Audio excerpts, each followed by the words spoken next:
The vast silence of deep space shattered as the Drachnid Empire's reconnaissance fleet emerged from quantum space. Supreme Commander Vexthor stood aboard the flagship Eternal Dawn, his scaled hands clasped behind his back as he studied the holographic display of humanity's solar system. The blue-green jewel of Earth hung suspended among the stars, seemingly defenseless save for a scattered collection of what the Drachnid's advanced sensors identified as primitive spacecraft. Pathetic, Vexthor rumbled, his secondary breathing chambers expanding with contempt. These humans haven't even mastered basic gravitic propulsion. Their ships still rely on chemical propellants and nuclear fission. Strategic analyst Ziraval approached with a data tablet, her crystalline eyes scanning the readings. Supreme Commander, our initial scans confirm their technological level is at least 3 centuries behind Drachnid standard. Their most advanced vessels appear to be powered by primitive fusion drives. And their weapons? Primarily kinetic and nuclear-based. No sign of quantum weaponry or zero-point energy systems. They've barely begun to grasp the fundamentals of shield technology. Vexthor's scales rippled with amusement. The Drachnid Empire had conquered 1,000 worlds across 3 spiral arms of the galaxy. Their ships were powered by artificial quantum singularities. Their weapons could tear apart the fabric of space-time itself. This would be nothing more than a routine subjugation. "Prepare the battle fleet," he commanded. "Standard conquest formation. No need for anything elaborate against such primitive defenders." As the massive Drachnid warships moved into position, automated warning signals began broadcasting from Earth's defense network. The messages came in multiple formats and languages, but their meaning was clear. This was protected space, and unauthorized entry would be met with force. "They dare to threaten us." Vexthor laughed, the sound echoing through the command deck. "Show them a fraction of our power. Target their largest orbital station." The flagship's main quantum cannon powered up, its ethereal energy casting purple shadows across the bridge. A beam of concentrated quantum force lashed out across space, aimed at humanity's largest space station. The beam never reached its target. Instead, it scattered against an invisible barrier, dispersing into harmless particles. Vexthor's amusement vanished as quickly as the quantum beam. "Impossible," Ziraval whispered. "Their shield technology shouldn't be capable of." "Multiple contacts," the sensor officer shouted, new signatures appearing throughout the system. The holographic display transformed as hundreds of small craft seemed to materialize from nowhere. They had been there all along, hidden by technology that shouldn't have existed at humanity's development level. "Supreme Commander," Ziraval's voice carried an edge of fear now. "These readings, they're not matching any known configuration. The humans appear to be using some kind of hybrid technology we've never encountered before." The human fleet moved with impossible precision. Their formations shifted like liquid metal, adapting and flowing around the rigid Drachnid battle lines. What had appeared to be primitive chemical engines were revealing themselves to be something far more sophisticated, a perfect fusion of multiple technological approaches that the Drachnids had always considered incompatible. "Launch fighters," Vexthor ordered, his confidence cracking. "Full spread of quantum torpedoes." The Drachnid fighters poured from their carrier ships, their quantum drives leaving trails of distorted spacetime. They were the pride of the Empire's fleet, each one capable of destroying a small moon. The human response was devastating in its simplicity. Their smaller ships suddenly split apart, each one becoming 3 distinct craft. What the Drachnids had dismissed as crude nuclear reactors revealed themselves to be part of an elaborate deception. The humans had found a way to mask their true capabilities behind a facade of primitive technology. "Supreme Commander," Ziraval's voice was barely a whisper now. "I believe we may have made a terrible mistake." A new transmission cut through all Drachnid communications channels. The voice was calm, almost conversational. "This is Admiral Sarah Chen of the Earth Defense Fleet. We tried to warn you. What happens next is on your heads." The human ships began to move in earnest now, their formations taking on patterns that made Vexthor's tactical computer systems crash as they tried to predict possible outcomes. They weren't just executing pre-planned maneuvers, they were thinking, adapting, evolving their tactics in real time. Full retreat. Vexthor commanded, but it was too late. The human fleet had already begun their real attack. What the Drachnids had dismissed as primitive nuclear weapons were actually something far more terrifying. Engineered quantum singularities contained within magnetic bottles of pure thought. When they detonated, they didn't just destroy matter. They rewrote the local laws of physics themselves. Drachnid ships began to vanish, not exploding or breaking apart, but simply ceasing to exist as the fabric of space-time twisted around them. Their mighty quantum shields, designed to stop any known weapon, were useless against weapons that changed the fundamental rules of reality. How? Vexthor demanded, watching his mighty fleet dissolve into nothingness. How did they hide this level of technology? Ziraval's answer was cut short as the Eternal Dawn's quantum core began to fluctuate. The humans hadn't just developed new weapons. They had found ways to turn the Drachnid's own technology against them. As his flagship began to break apart around him, Vexthor finally understood. The humans hadn't been primitive at all. They had simply chosen a different path of technological evolution, one that the Drachnid's arrogance had prevented them from recognizing until it was too late. The last thing he saw before the quantum core breached was a small human vessel approaching through the chaos.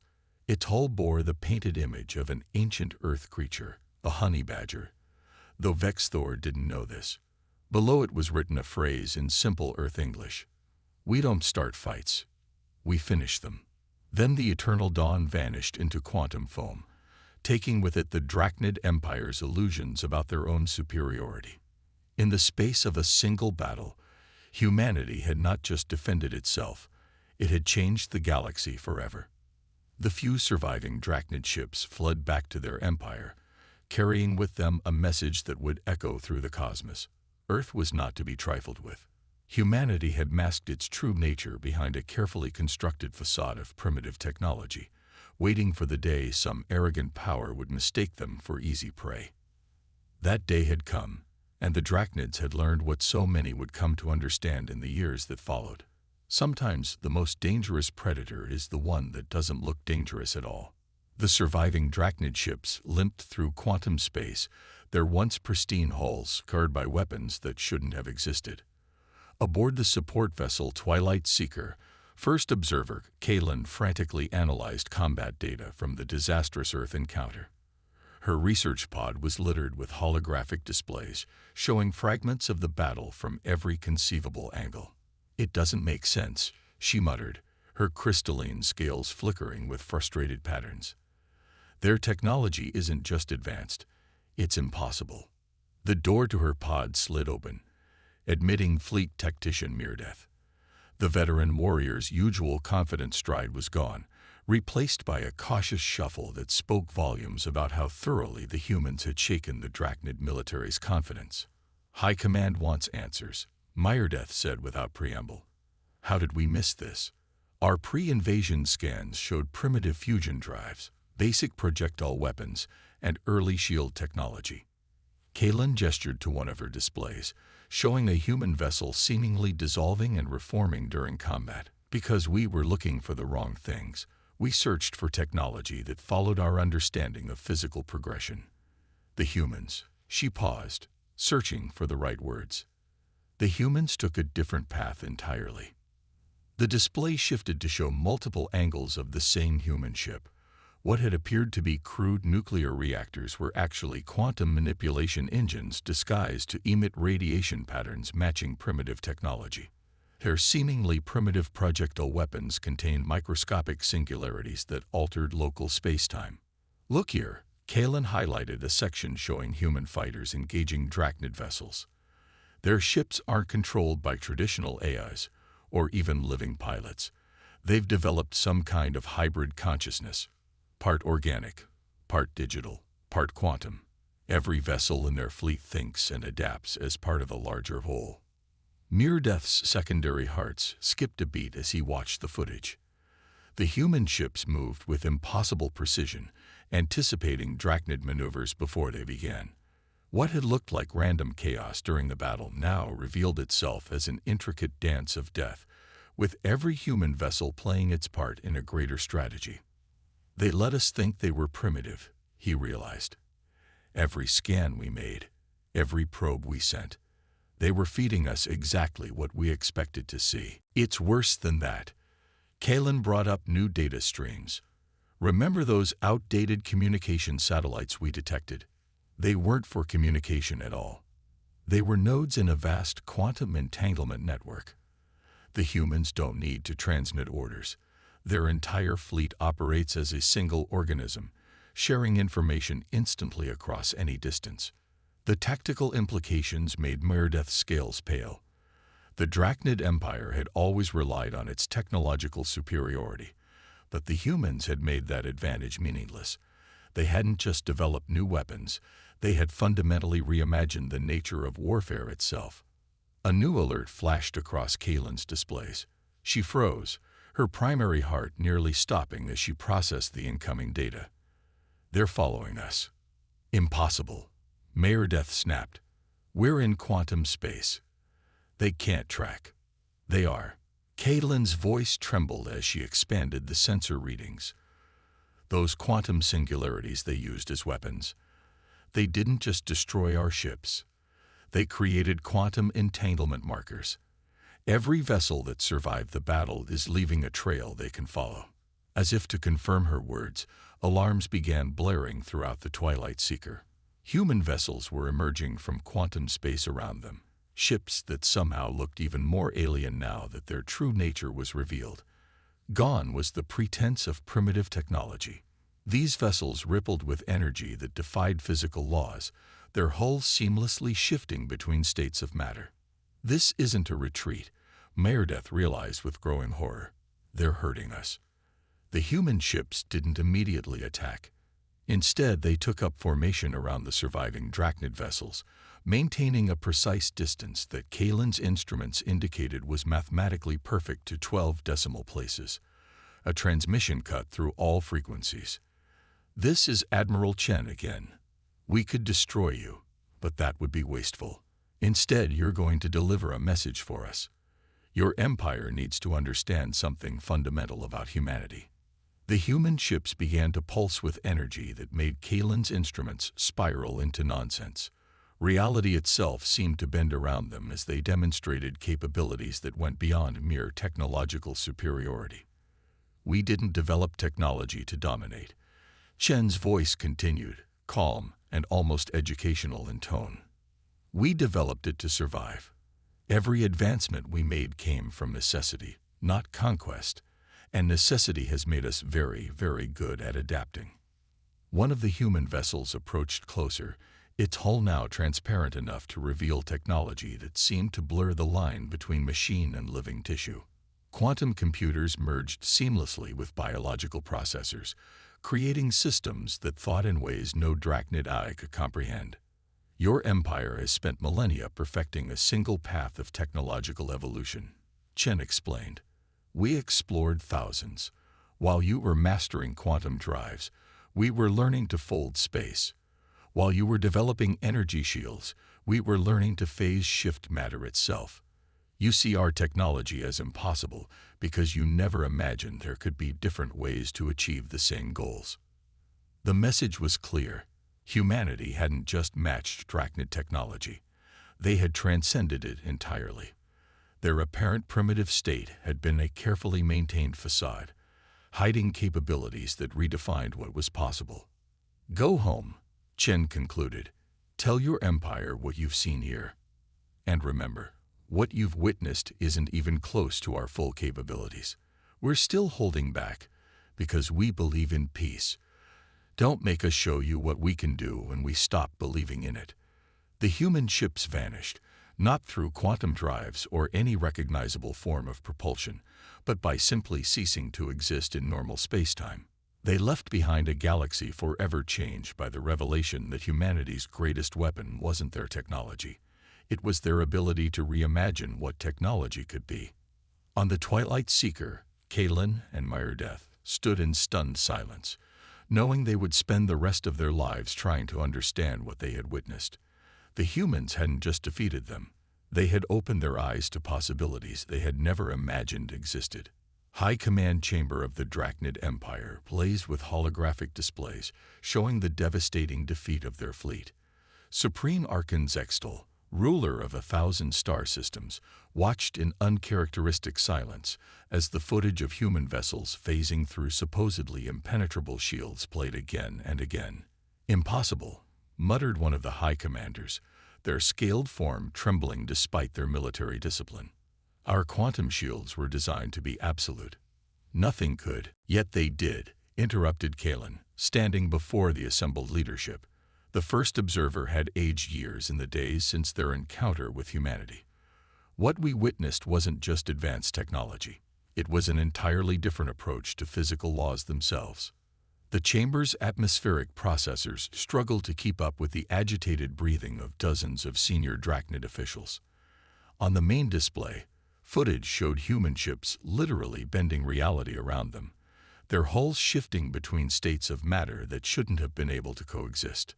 "The humans," Kalen continued, her voice steady despite her fear, "have developed what they call quantum consciousness integration. Their ships don't just carry crews, they merge with them. Every vessel is part of a vast, interconnected network of hybrid minds that can process combat decisions faster than thought itself." Supreme Archon Zextal leaned forward, their ancient scales crackling with tension. "You speak of abomination. Merging organic minds with machines. No, Your Excellence. We thought that at first, but it's far more sophisticated. They've discovered ways to use quantum entanglement to create shared consciousness states. Their entire fleet thinks and acts as one entity, yet each ship maintains perfect individual autonomy. It's beautiful in a terrifying way." New footage appeared, showing human vessels seeming to predict Drachnid maneuvers before they occurred. The pride of the Empire's fleet, ships that had conquered hundreds of worlds, moved like clumsy children compared to the fluid grace of Earth's defenders. "Their deception was total," Mirdeath added, stepping forward beside Kalen. "Every scan we conducted, every probe we sent, they fed us exactly what we expected to see. We thought we were studying primitive aliens. In reality, they were studying us, learning our weaknesses, understanding exactly how to counter our every advantage." The chamber erupted in angry mutters, but Zextal raised a hand for silence. "Show them," the Supreme Archon commanded. Kalen activated a new hologram, this one showing the aftermath of a quantum torpedo impact on a human vessel. Instead of destroying the ship, the quantum energies were somehow absorbed, redirected, and transformed. The human vessel emerged unscathed, its hull now rippling with the same energy that should have annihilated it. "They don't just defend against our weapons," Kalen explained, her voice filled with reluctant admiration. "They learn from them, adapt to them, and turn them against us. Every attack we launch makes them stronger. They've mastered what they call adaptive quantum integration, the ability to analyze, understand, and repurpose any technology they encounter in real time." "The implications are clear," Mirdeath continued, gesturing to tactical displays showing the catastrophic losses their fleet had suffered. "We cannot defeat them through conventional warfare. Their technological approach is so fundamentally different from ours that our traditional advantages mean nothing." Supreme Archon Zextal stood, their massive form casting shadows across the chamber. "Then we shall bring overwhelming force. The Empire will not be humiliated by—" "Your Excellence," Kalen interrupted, committing what would normally be a capital offense. "They let us escape. The humans could have destroyed every ship in our fleet. Instead, they chose to demonstrate just enough of their capabilities to make us understand our mistake." She activated one final recording, Admiral Chen's voice filling the chamber. "We don't seek war. We don't desire conquest. But if forced to fight, we will do so with everything we have. And what you've seen isn't even a fraction of everything we have." The silence that followed was deafening. Centuries of Drachnid military doctrine, based on their assumed technological superiority, crumbled in the face of this new reality. They had encountered a species that hadn't just matched their advancement. They had taken an entirely different path to power, one that made conventional military strength meaningless. "There's something else," Meredith added, his voice grave. "Our long-range sensors detected quantum disturbances throughout human space. We believe they're building something vast. The energy readings suggest they're constructing technologies that operate on a scale we can barely comprehend." The implications hung heavy in the chamber. The humans hadn't just defeated their fleet. They had shattered the very foundations of how the Drachnid Empire understood warfare and technology. And somewhere out there, in the depths of space, humanity was continuing to evolve, to advance, to imagine new possibilities that the Drachnids had never even dreamed of. Supreme Archon Zextal sank back into their throne, suddenly looking every one of their 700 years. "Send word to all fleet commanders," they commanded, their voice heavy with resignation. "Earth's space is to be considered absolutely forbidden territory. Any vessel approaching their borders without explicit human permission will be considered to have gone rogue and will face imperial execution." The assembled leaders stared in shock. Never in its history had the Empire admitted such total defeat. But as the holographic displays continued to show human ships casually defying the laws of physics they understood, this wasn't just a military defeat, it was a fundamental shift in the balance of galactic power. The age of Drachnid supremacy was over.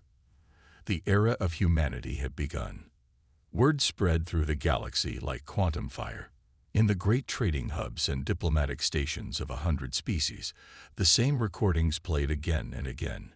Human ships phasing through reality, turning the mighty Drachnid fleet's weapons against them, demonstrating technologies that seemed to bend the very fabric of existence. On the neutral space station Nexus Prime, representatives from 24 spacefaring civilizations gathered in emergency session. The station's vast diplomatic chamber hummed with nervous energy as species that had long lived in fear of the Drachnid Empire tried to process this new reality.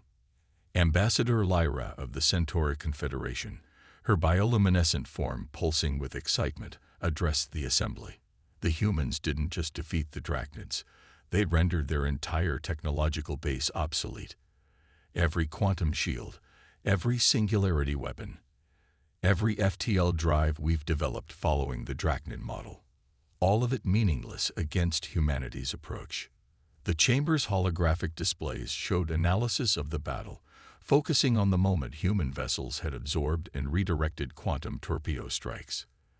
The assembled diplomats watched in stunned silence as humanity's ships demonstrated capabilities that their best scientists had declared impossible. "But why reveal themselves now?" asked Tavol, the silicon-based Medusan representative. "If they possessed such advanced technology, why maintain the facade of primitiveness?" A new voice answered. Human Ambassador Sarah Chen, daughter of the admiral who had led the defense of Earth. She stood calmly at the center of the chamber, her simple uniform a stark contrast to the ornate diplomatic garb of the other species.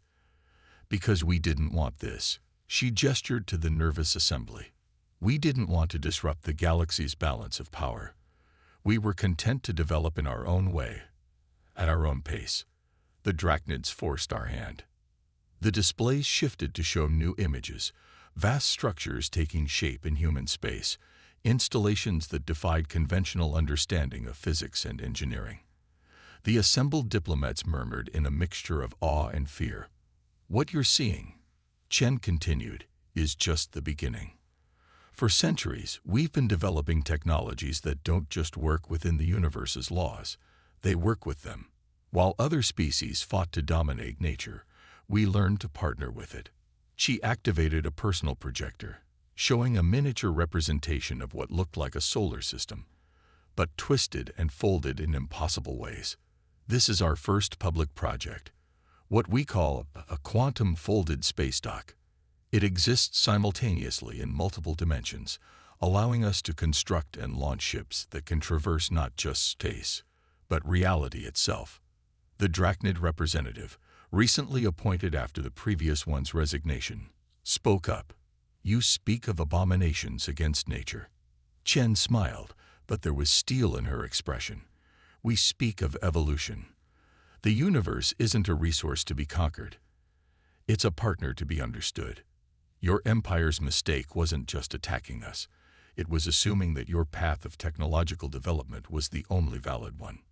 New images appeared, showing human ships working alongside natural phenomena, rather than trying to overpower them. Where Drachnid vessels forced their way through space-time, human ships flowed with it, becoming part of the cosmic dance rather than trying to dominate it. "We're not here to replace one empire with another," Chen continued. "We're here to offer a choice, our technology, our understanding. We're willing to share it, not as weapons or tools of dominance, but as a new way of thinking about our place in the universe." The chamber erupted in shocked discussions. The idea of a dominant species willingly sharing their technological secrets was unprecedented. But as the displays continued to show human vessels performing what seemed like magic, the assembled diplomats began to understand. This wasn't about technology at all. It was about fundamentally reimagining what was possible. "There are darker forces in the galaxy than the Drachnid Empire," Chen warned, her voice cutting through the chaos. "Powers that see the universe as something to be consumed rather than preserved.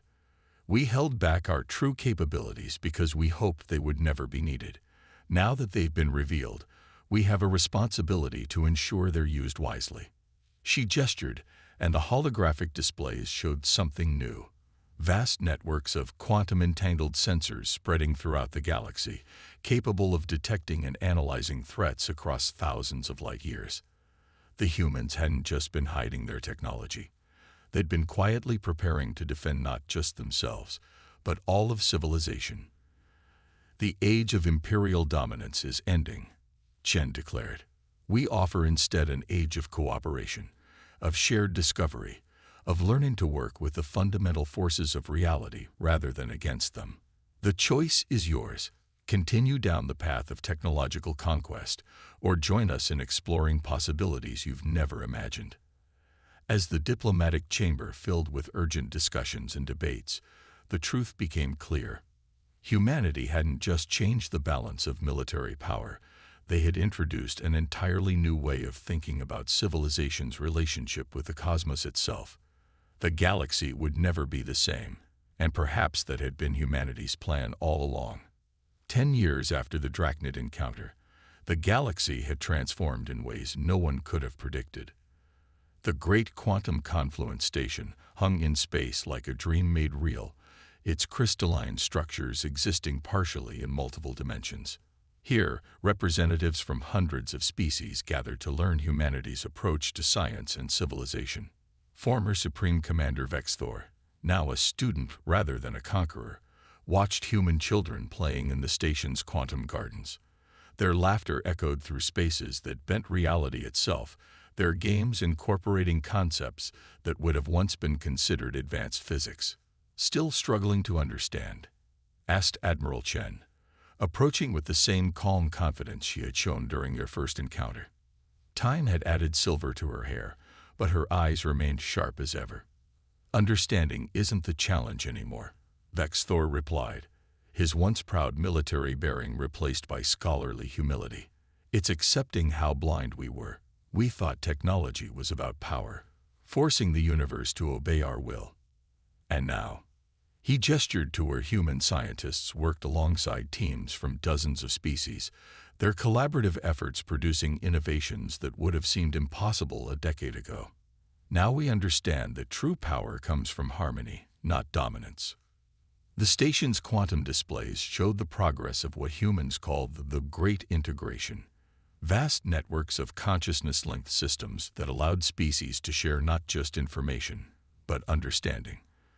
The Drachnid Empire's quantum drives, once the pinnacle of their achievement, now seemed crude compared to ships that moved through space by becoming one with it. "Your people continue to surprise us," Vexthor admitted. "When you first shared your technology, we thought it was a ploy to dominate through generosity rather than force. but you gave away your greatest advantages freely. Chen smiled, watching as a group of young Drachnid scientists excitedly discussed quantum consciousness theory with their human mentors. Those weren't advantages. They were stepping stones. The real advantage was never the technology itself, but the way of thinking that created it. Above them, through the station's reality warping windows, they could see the latest human innovation taking shape. The Quantum Harmony Network, a vast web of interconnected consciousness and technology that would allow instant communication and understanding across the entire galaxy, not through conquest or control, but through willing participation and shared discovery. "We're detecting signals," Chen said softly, her eyes on the distant stars. "From beyond the galaxy's edge. Something is coming. Something older and vastly more powerful than any of our civilizations." Vexthor's scales rippled with concern. "A threat. An opportunity," Chen corrected. 10 years ago, we revealed our true capabilities because we had to. Now, we're preparing for a different kind of first contact. One that will require all of us, working together, thinking in ways none of us could have imagined alone. The station's quantum sensors pulsed with new data, showing massive disturbances at the galaxy's edge. But unlike a decade ago, the civilizations of the galaxy didn't react with fear. They responded with curiosity, with preparation, with the unified purpose that humanity had helped them discover. "You knew this was coming," Vexthor realized. "Your people's hidden advancement, the sharing of technology, the emphasis on unified consciousness and understanding, you were preparing us all for something bigger." Chen nodded. "Humanity's greatest strength was never our technology. It was our ability to imagine possibilities beyond the obvious path. We didn't advance by following a single line of development. We explored every option, tested every theory, considered every perspective. And now the galaxy needs that kind of thinking more than ever." The quantum gardens shifted, responding to the collective consciousness of the station's inhabitants. Children of a dozen species played games that unknowingly prepared them for concepts their parents' generation had struggled to grasp. The barriers between organic and artificial, between matter and energy, between thought and reality, all were becoming fluid, changeable, full of possibility. "We're ready," Vexthor said, and was surprised to realize he meant it. His people, once the proud conquerors of the galaxy, had found something greater than empire. They had found purpose in exploration, in discovery, in the joint venture of pushing the boundaries of what was possible. "No," Chen corrected gently. "We're just beginning. What's coming from beyond the galaxy? It's not just another civilization. It's the next step in understanding reality itself. And thanks to all of us working together, we might just be ready for it." As if in response to her words, new signals cascaded through the quantum network. The ancient intelligence at the galaxy's edge was making contact, not with humanity alone, but with a unified galactic civilization that had learned to think beyond the limitations of traditional physics and conventional warfare. The galaxy's species had discovered something far more powerful than technological superiority. They had found a way to grow beyond their individual limitations, to think and evolve as one while maintaining their unique perspectives and contributions. And as the first messages from the extragalactic intelligence began to filter through the quantum consciousness network, Vexthor understood the final lesson humanity had been trying to teach. The greatest adventures, the most profound discoveries, the true destiny of all intelligent life, lay not in conquest or competition, but in learning to see the universe through each other's eyes. The story of humanity's revelation had become the story of the galaxy's awakening. And somewhere out there, in the vast unknown, something waited to see what they would do with this new understanding. The next chapter was about to begin.